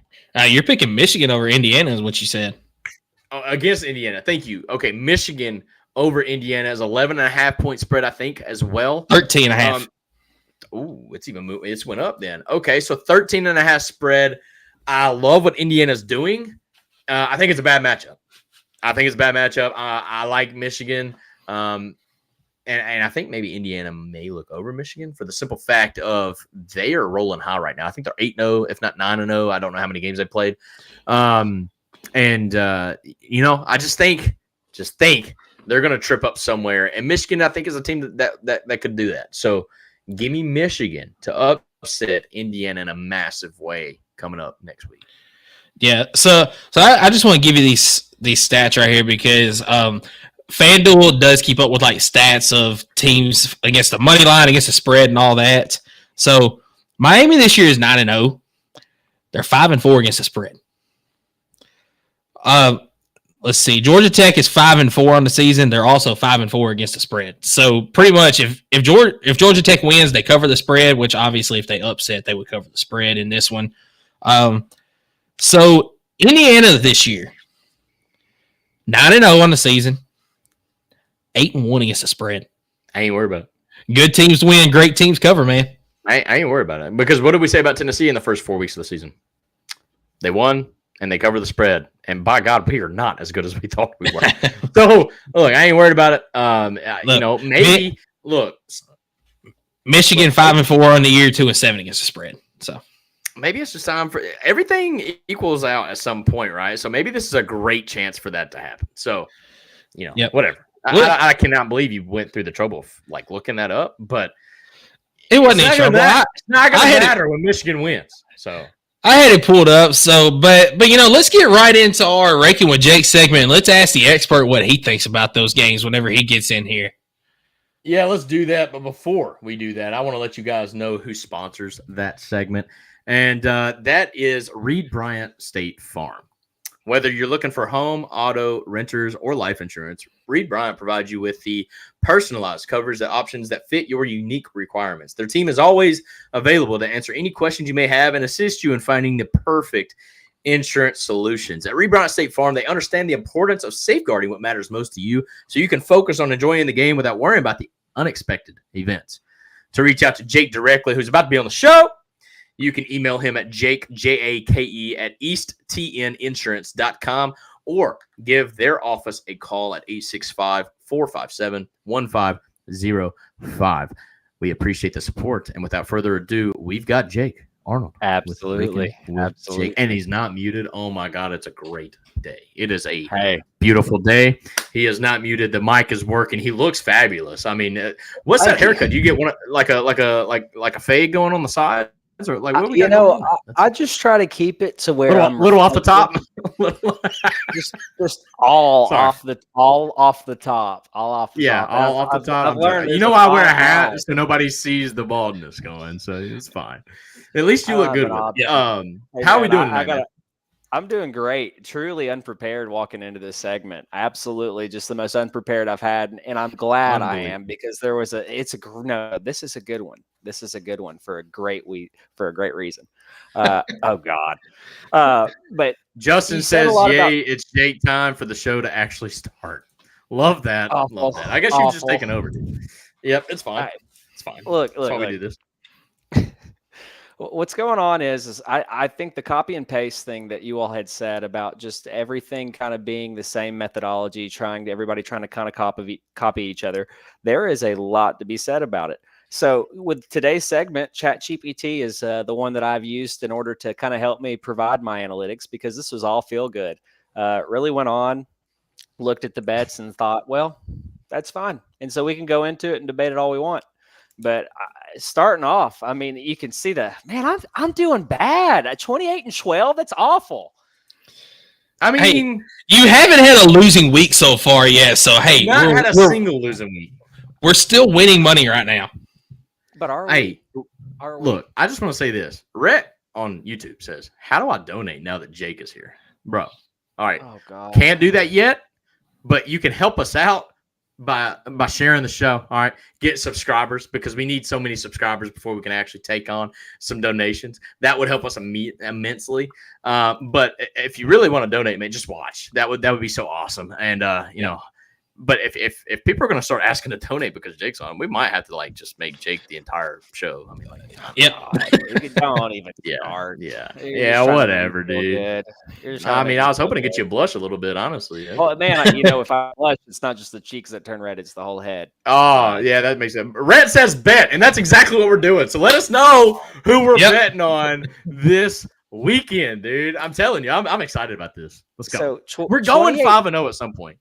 Look, 28-12. 28-12 is not bad. We're getting to where we want to be. I mean, you're like Heupel's record at Tennessee. Is that about what his record is? What's his total record? Do we know? That's actually really good. I'm gonna Google this real quick. Hold on. Yeah, I will take my time because I'd like to see this. Heupel's record. So while he's doing that, what do you think about the two games that me and Skylar picked for upset pick? I had Georgia Tech over Miami, and he has got Indiana or Michigan over Indiana?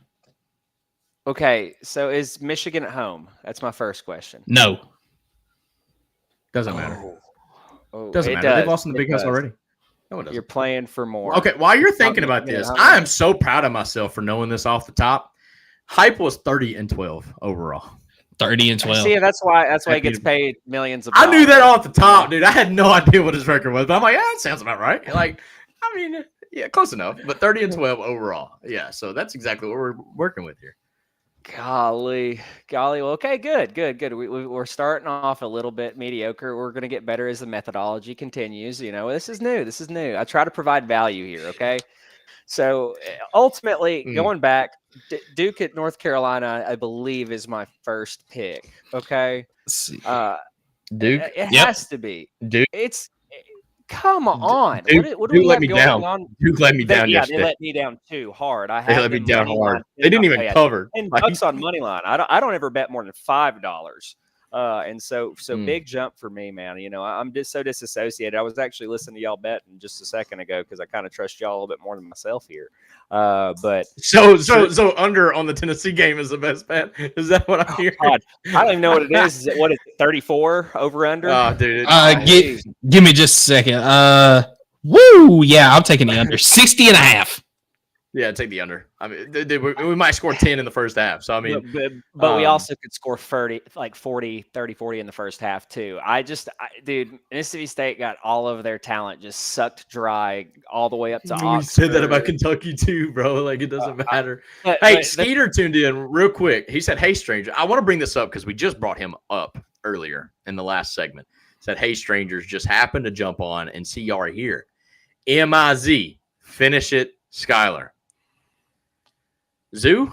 I mean, that's what you want, right? Like I took my wife to the zoo not too long ago, and just she wasn't impressed. It's like the same thing over and over and over again. It's a giraffe, and it's a lion that's always sleeping, and that's exactly what I feel like. It's. Or no, you should have said a tiger always sleeping. Well, that too. I mean, that too. But I want to throw a little bit of shade at Missouri, and because I've had a poor experience. Easy. Like, we're on speaking terms with Skeet here. Like, let's not. I'm so glad he tuned in now and not earlier. So we are still on speaking terms with my boy Skeeter over here. I will never get it out of my head. I think it was the first. Was Butch fired this year? I don't remember that well. I think it was the game Butch was fired when Drew Lock just absolutely torched us. I mean, torched us. Is that what? Did he do it that game? That was his signature. Yeah, move. I don't remember. Yeah, I remember that. Dude. Yeah, it was the weirdest. It was a fever dream to be at Missouri. I think he did this actually. I was a manager. Yeah. I wasn't even coaching. I was a manager. And the thing that sucks about the place is you pull in and it's like a 30-degree angle down into like the middle of whatever. It's a liability to begin with because you're pulling a whole trailer in it. But whatever. They make it work. I'm fine with it.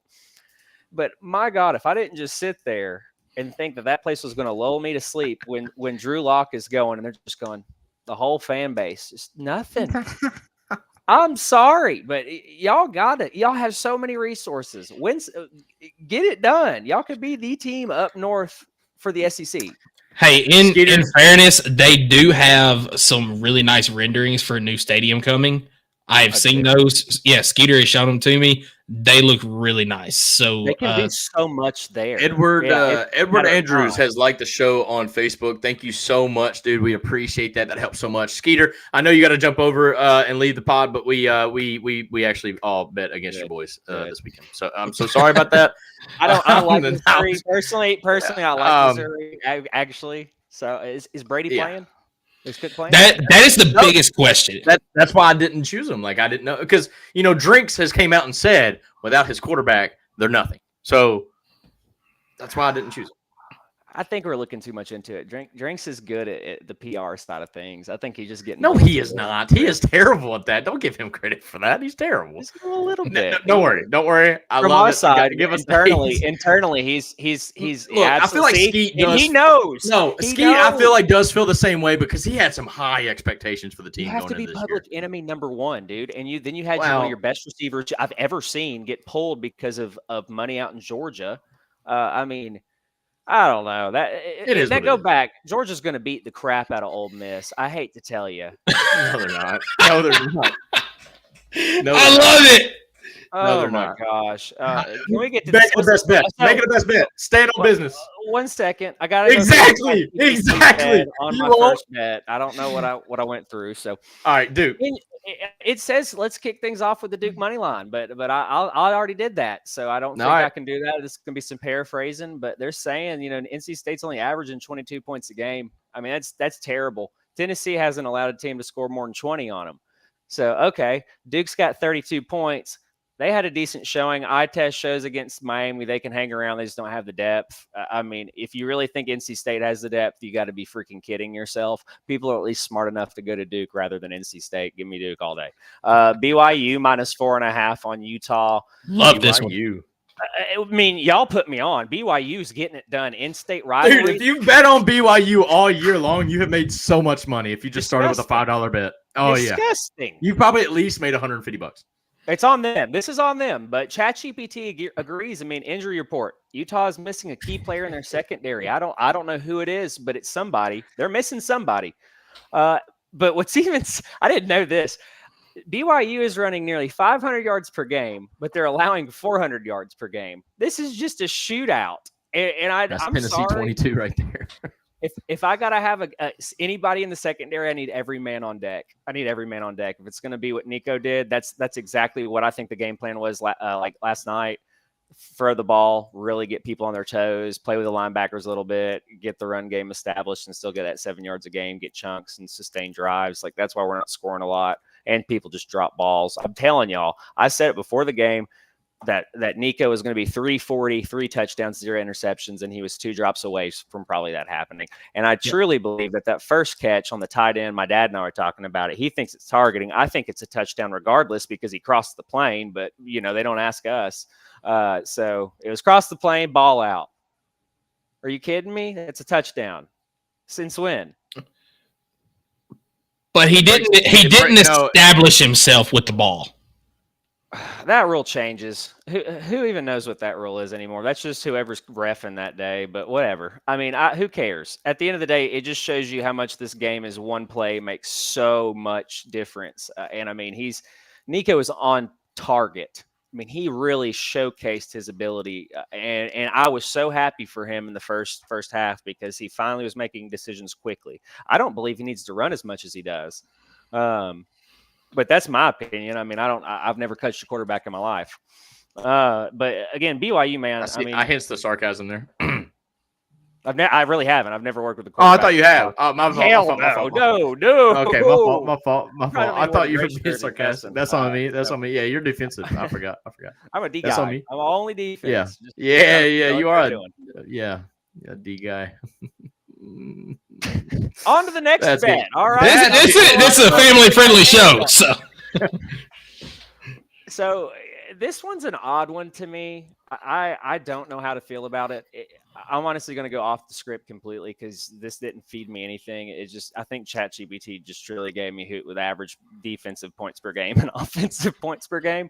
But what I see that Sellers gives South Carolina is the same thing that I think Vanderbilt gets from their quarterback. I think that you have the extension of the play going, and Sellers, man. I mean, what he's doing from the run extension, I'm impressed. It's just the ability to get it done and get yak. He's doing what running backs should do. And so when you add that extra tout to your offense, I mean, you're hard to stop. I mean, Vandy gives up points. So, I mean, at the end of the day, if it's a shootout, I know it's at Vandy. There's no home field advantage at Vandy. It's going to be tough. That's a lie. That is a lie. Vanderbilt beat Alabama at home, turned around, and literally within 7 points in Texas when nobody gave them a shot. Now that was my rhetoric. Now, whoa, hey, I was saying that. Whoa. That was yeah. Now, I'll dude, Vanderbilt has a massive home field advantage. Don't you ever buy into that juice. All right. What's the advantage, smart dudes? Where? Well, it's Nashville. That single file line down to the field is a big advantage. It's Broadway. It's Broadway. The team goes to Music City, right? If you're visiting, they go get turned on Broadway. Then they're too hung over to freaking play the game the next day. And meanwhile, Vanderbilt kids are used to it, right? They get drunk, but they're like I said, they do it every freaking day. So like they are like 30,000? 40. It feels 40, like 30. It does. And you know what? It honestly, like 40, it's probably only 10,000. It's probably only 10,000. It's probably only 10,000 Vanderbilt fans, if we're being honest. So maybe I still think that's more than what they would have on a road game. So there is a massive home field advantage here. Every game for Vanderbilt. I stand by that. Every Vanderbilt game is a bowl game. They're playing neutral site. You got fans from all over the place in Nashville. I mean, I'm neutral site game every game, every single game, and so I truly believe that that's what this is. Hold on, we gotta stop the show. Skeeter, I love you, man. I have missed having you in the chat box, dude. So. This might be too far, dude. This might be. All right, so for y'all that don't know, Skeeter had an unfortunate accident and lost some toes.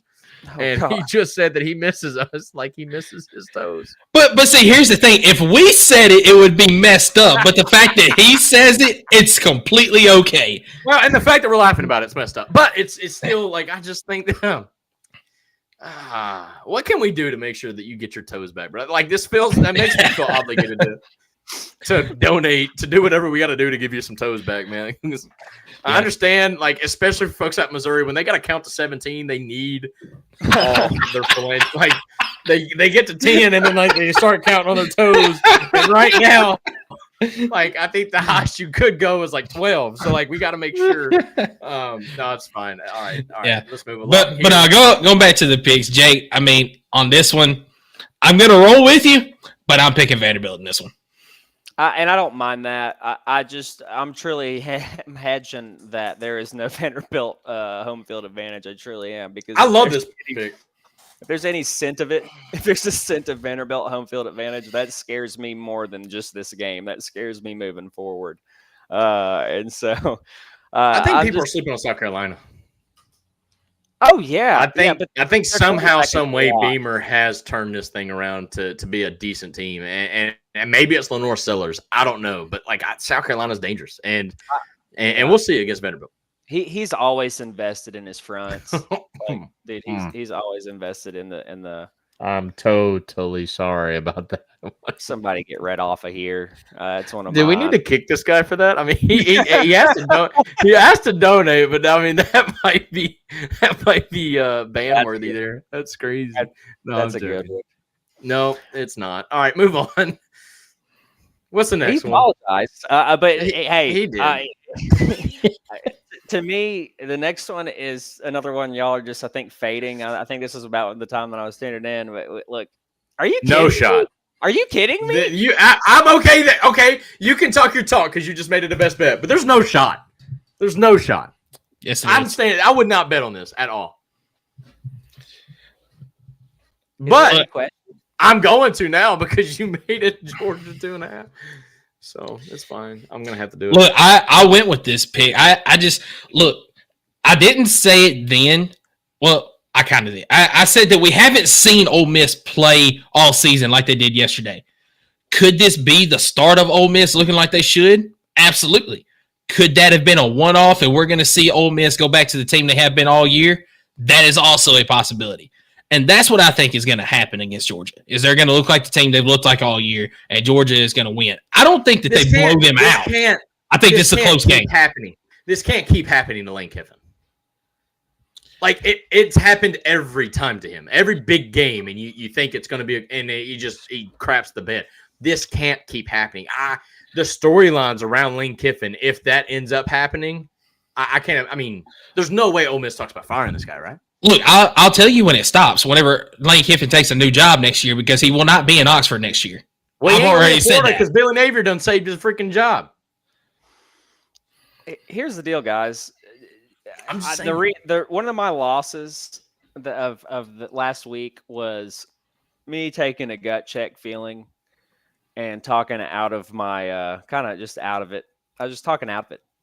And I don't know why I ever took Penn State over Ohio State, given the track record. That's exactly what I said. Was James Franklin has not proven he can win that big game, and that's why I disagreed with you last week. Yeah. But I don't mind the pick because Penn State I agree. probably won that game. They probably should have every opportunity to win that game. I watched that game. That's the game I watched the most outside of the Tennessee. The only game. thing I doubted it is because I didn't know Drew Aller was going to play, but he ended up. He's good, man. He's good. It's just it's the D line for Ohio State is so good. And all these teams are replicating. It's copy and paste. I mean, it really is. Establish it up front, establish the run game, and then later in the season, the teams that have depth and have the ability to flex and do what they need to do, they're going to be the ones playing for a ship. Look, here's the thing about Ohio State, and we've already seen it this year. They've got the talent all the way around. They've got the skills all the way around. But when they play against a team that matches them with that and has a better quarterback, they're going to lose like they did against Oregon. Do you think that Tennessee would beat Ohio State and Penn State neutral site? Yes. I do too. I do think that, yes. Okay. Now, if you were to ask me the same question about Oregon, I would say no. See, now I think Oregon's overrated. I think so too. I truly do. I think it's matchup. I think Dylan Gabriel. Well, let me rephrase. I think Dylan Gabriel's overrated. I think their defense is underrated. But let me say this, as I was telling Michael, I don't think there's a team out there that has played to the level that we all expected them to. I think I completely agree. Every team has a flaw this year, which is they've honestly a blessing. Yeah, I mean, but it's so cool. It's so cool to have a football season again, like a 2007 season, where literally a 2 or 3 loss team could beat an undefeated team, and it not even really be a surprise. Did y'all look up the 2007 season, by the way? I didn't look up the highlights of every game, but like I remember. I mean, I vaguely remember the season. LSU won it with like 2 or 3 losses, or 2 losses. Yep, 2 losses, and it was the BCS, which is highly unlikely that happened, but they won the SEC championship, put themselves in the right position. So. And the crazy thing is, and I'll say this before we get back to our picks. So I hate that we weren't able to bring this up with Skeeter, but that was a year that it was almost Missouri in a national championship game before they got freaking blown out by Oklahoma in the Big 12 title game. I vaguely remember that too, and that just shows you where you're kind of plateauing for a few years. And I mean, I think that's what happens with Penn State, man. I mean, I really truly believe that they've been complacent and they don't understand that they're. Man, I've been watching it, and I didn't realize it until really Elko, Texas A&M's quarterback, and I think that's why Beamer kind of as good as he can lean on guys that he can trust. I really truly believe that Beamer's just got the ability to got a bunch of a network of guys, and that's why he won. But it's funny. Elko has reestablished the way you even teach approach to a play, approach to a snap. With D-line, you can teach either center and hold and anchor, or you can just teach shoot gap, long stick, press, squeeze. There's so many different things you can do, and even in delayed runs or delayed blitzes. So the game becomes now back timing. I think they said that at halftime for the Ohio State game. It's like, man, who could have fathomed that we would get to this world where everybody's copying each other, but just making little tweaks here and there that just would absolutely make the difference in the world. That's where the counter game came from Heupel and why everybody adopted it. Good thing is we were on first. And I believe we've seen Kentucky run that little shovel pass to the tight end or whatever that we've been running in the beginning of the year, and that absolutely came from our playbook. And it's funny because we've kind of ditched that thing, and then you've seen Kentucky kind of bring it back last night. So, yeah, I completely agree with you. Man, I've seen it. And I saw it firsthand. Pruitt was so paranoid playing Auburn. We ended up winning that game. I think I brought this game up like 3 or 4 times. It's the game I'm most prideful of just because I really felt like I had a good concept of what they were trying to accomplish. That was the first time that I felt like it all clicked, and we ended up winning. And I mean, I didn't do anything to really contribute other than just put down. No, but it was more of like understanding and it actually seeing it devise through. It's like if you have enough guys that have seen this thing go down and they've seen it year in and year out, like Willie Martinez is invaluable in that way because of that tenure of just, I mean, shoot, man, He's seen it all from different schools. He's heard outward perception. He's heard inward perception. He's gotten a chance to really come out and delve into certain ways that even individual coaches try to look at things.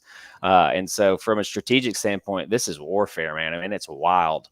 I'm really excited for this season. I truly believe Tennessee is the top 3, top 4 team. I think if I had to power rank, I think A&M. I overrated A&M. I really thought at one point they had something special with the way that their quarterback played, but I guess they're not complete. But they're good. They're a scary Nobody team. is. Nobody is. Doesn't mean that they're not good. 7. Yeah. You got a full 7, and I think that's why they put Tennessee at 7 until they prove otherwise. They're just saying you're in until you're not. Let's move on to the next pick. We got a couple more, I think, after Georgia. Yeah. Just one more. Yeah, man. This one is just eking me. It's Virginia at Pittsburgh -7.5. I love this. Pittsburgh's terrible. No, Pittsburgh's terrible. Well, they do kind of stink, but they're. I'm not disagreeing with you because you got a winning record. I'm not disagreeing with you. I'm saying I can't unfathom what I just watched them do yesterday. Like it was. And that's why so I love this pick, because they got absolutely embarrassed yesterday against SMU. By the way, that was my upset pick, and it absolutely just looks terrible now. But they're going to come out in this game against Virginia, and they're going to light the world on fire. I love this pick. I mean, every single upset pick you've had has looked terrible. But, oh, yeah. What about BYU? I mean, congratulations. You picked an undefeated team. Whatever. It's fine. What was the other one I got right? Because I've gotten 2 right. BYU wasn't even a 10-point dog. So, like, yeah. They weren't. They weren't for that one. That was at the beginning of the year. All right. My fault. Whatever. I ain't even worry about it. Anyways. I was the first one on BYU, by the way. Let's recap. Let's recap. We had Duke money line. Mm-hmm. Yep. We had, at that point, BYU -4.5, so to win by 5. Okay. Mm-hmm. And then after that, we had South Carolina to win by 4 or more. Mm-hmm. And then we had Georgia to win by 3 or more. That's a favorable line. Better jump on that quickly. I think it could go up to 3.5 at some point. Pittsburgh to win by 8 or more. Okay. Mm-hmm. Okay. Yeah. Again, guys, bet responsibly. Bet what you know you can lose and still be able to eat every night. And if you have a struggle with doing that, please, guys, call 1-800-GAMBLER. Again, that's 1-800-889-9789. Because at the end of the day, this is all in good fun. We don't put our mortgage on this. This is something that we just drop some, instead of playing bingo, right, with $100, we just use that $100 and gamble on college football games. So, Jake, as always, we truly appreciate this and the fact that you started doing this with us. This has been such a fun segment, and it's turned out to be, I guess, a fan favorite because I guess everybody waits to watch the show until you come on. So it's fine. We applaud that. We appreciate your insight, and we really do hope that you go 5-0. But Just once. Maybe not this week. Just one time, man. I need Ole Miss to win, dog. I gotta come back, man. I gotta come back. So either way, we appreciate you, man. Do you have anything you would like to talk about right before we head out? Yeah, I'm still sick and tired of this Nico hate. I'm absolutely. He had a good game, bro. Disgusting. Such a good game. Vile to me. So the know last what's to me, I'm funny? over it. You want to know what's funny? I was, because I'm on fan pages. And when Dylan Sampson scored the 19th touchdown, there was folks that literally posted and was like, yeah, he was stopped. Like, what? What? Really? His feet were still moving forward. The entire pile moved the entire time. But even if he were stopped, he never went backwards and they never blew a whistle. So by God, you fight until the whistle blows. And I would have blown the whistle. Yeah, okay, I probably would have too. But it's the fact that they always find something. No matter what's good, what's bad, these fans always find something. And it's just insane. There. And so many people are like, wide receivers got to catch it. No shit. I promise you, they're working on it. It is what it is, man. Nico, I'm a baller of a game. He should have had over 400 yards passing if we catch the ball. If we catch the ball. I think we see that against Mississippi State. Probably 3 or 4 touchdowns, too. Let's be honest. Miles Kitselman, I don't blame him for this because he got blown up. But Miles Kitselman for sure had breadbasket touchdown. Is it Dante? No, Chris Brazel, breadbasket. Yeah. Okay, I want to ask you this. Nimrod. Was it a dive? or was it a fall? And did he have to do it? On the Chris Brazzell catch. Did he have to fall or dive forward to catch that ball? No. Exactly. And it cost him the catch because the ground literally kept him from catching that ball. I mean, if he stays on his feet and runs out, that is a catch, 100%. It's the little things, man. It's some fine. guys teach dive outs. I saw one. They did a back shoulder on. It was more like a horizontal shoulder. I don't remember who did it, but they're doing it on the red zone all the time. They'll use those big uns, those big long guys. Turn them. Sorry. Yeah. Oh, you're fine. You're fine. No, I thought you were just muted me out on purpose. No. On purpose. Well, I do that sometimes. sometimes. Bad things. I mean, at least I was smart enough to mute myself before I said those bad things. Here, do you want me to do the same thing? Is that? Did you just lose your voice? What just happened here? No. Oh my goodness! And that is Jake. Everybody, Rakin with Jake, dude. Thank you so much, man, for another great week of this. And we do look forward to talking to you next week, brother. Absolutely, 5-0, 5-0. Yeah, no, 4-1. Let's do it. 4-1. Hey, I'll take the 5-0 this week, Jake. As always, Rakin with Jake, brother. You got any last words before we hop off for the night, man? It's been a great show, dude. Great show, great turnout. So many folks on the YouTube and Facebook and TikTok blowing up as well. So. Yeah, so I do want to give I got two more things. One, a quick shout out. I do want to shout out to my wife. Is yesterday we celebrated our 2-year wedding anniversary. So shout out to my wife Aaliyah. She has to put up with me every single day. So sorry about that, but yeah, I appreciate that, man. Also, do it. I'm gonna shout out my boy if you don't mind. Okay, yeah. Stephen Pelfrey just got married, hitched. Now, here's where I'm not going to shout him out. If you're going to schedule a wedding, make sure it's on a bye week. Or do it in the middle of the week. So. His boy got so lucky he made me one of the 2 best men. And because if not, I would have caught him at the next one. I straight up would have told him that with a serious face and an erect. Like, stone cold. Like, you just don't plan a wedding on a football Saturday. But the second reason why he got lucky is because the ceremony was at 4. So by God, I was able to get it all done. I even stayed for a little bit of the reception before I had to dip. And, I got to watch the boys. It's fine. However, I am proud of him taking that next stage in life, making that commitment, finding the one that he feels like is his forever love. And that's awesome, man. That's such a cool stage in life that we're in right now. Yep, and right. I just want to applaud him for taking that leap of faith and keeping God at the front of all of it. And just don't make weddings on Saturdays, dude. All Saturdays is terrible. Yeah. Anyway, like I said, my wife and I, when we got married, it was on a Wednesday night. So if you got to do it in the fall, do it in the middle of the week. Don't do it on the weekend. But last thing that I have to say, if you weren't here with us last week, we did have a big announcement as we do have a website now. It is volfanatics.com. So gonna try to have daily uploads as far as articles go. It's going to be across all sports, football, men's and women's basketball, baseball, and softball. So be sure to check that out. I will also try to share them to Facebook and to X, Twitter, whatever you call it, as well. So if you see those, give them a quick read, share them out so we can try to get that website out to other people as well. Because, I mean, we're all about trying to build our brand. We're not trying to get rich off of this by no means, but we just want to share our love of Tennessee sports to you. And you mean to tell me I have to work for the rest of my life? I mean, that's the way it works, isn't it? I quit. Okay. I'm joking. No, but go check out the website if you get a chance. And I do want to give another shout out to Eric and his guy Garrett. They have done a fantastic job, putting in a lot of hard work, helping us build this website. So a big shout out to them as well. I have not checked it out in the last couple of days. There was a bug as far as articles going to baseball only, or every article going to baseball. So they were supposed to be working on that this week. But yeah, be sure to check that out. Yeah, man. Without further ado, it is Mississippi State Hate Week. Let's be loud. It's another night game. Y'all know how to do it, Neelan. It's the best in the country. Go Big Orange. Yeah. Go Big Orange, guys.